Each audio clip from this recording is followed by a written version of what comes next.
وَلَقَدْ رَآهُ بِالْأُفُقِ الْمُبِينِ، اور البتہ تحقیق رآ، اس نے اس کو دیکھا، رآہ، اس نے اس کو دیکھا، بالافق المبین،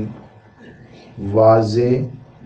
افق پر یا روشن افق پر، مبین واضح۔ رآ، رآ کا فاعل نبی اکرم صلی اللہ علیہ وآلہ وسلم ہے، اور ہو جو ہے یہ مفعول ہے۔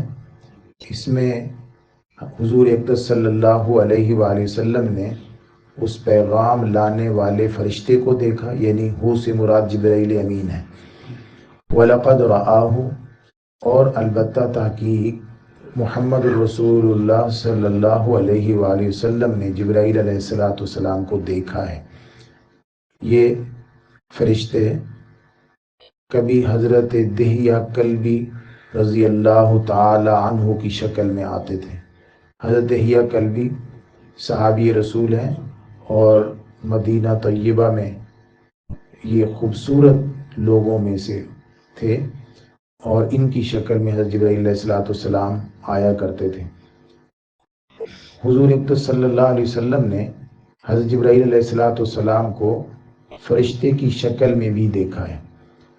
میں نے عرض کیا کہ یہ 7ویں نمبر کی صورت ہے،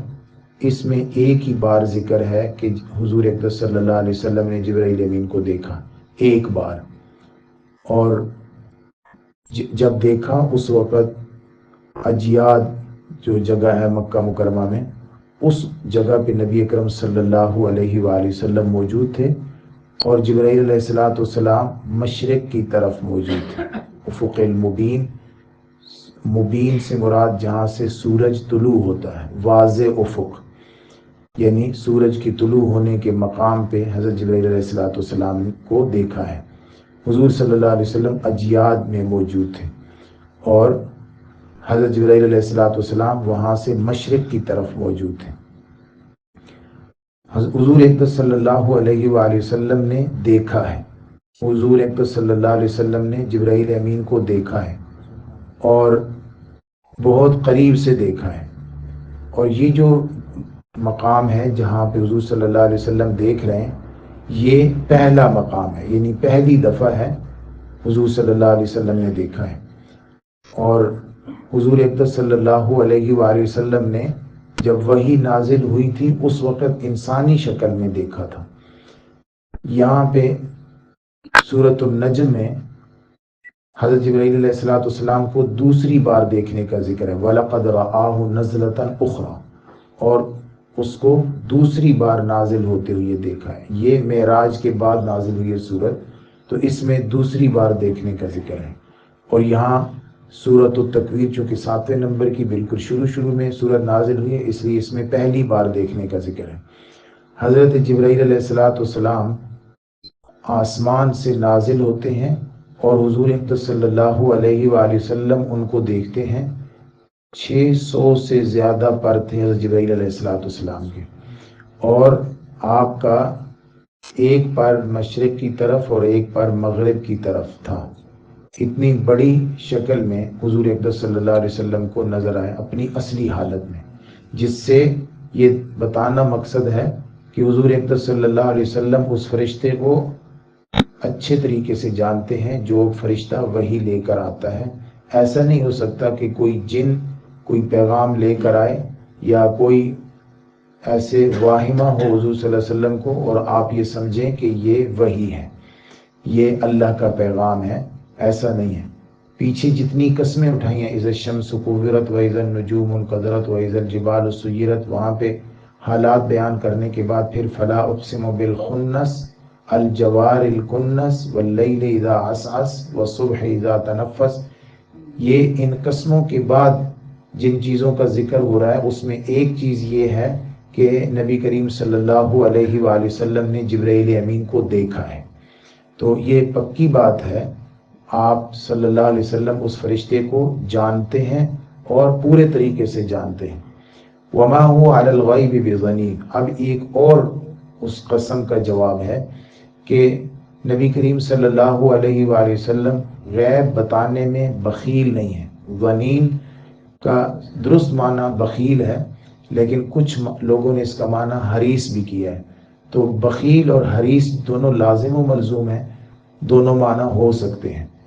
وما هو علی الغیب بضنین، نبی اکرم صلی اللہ علیہ وسلم نے جو دیکھا ہے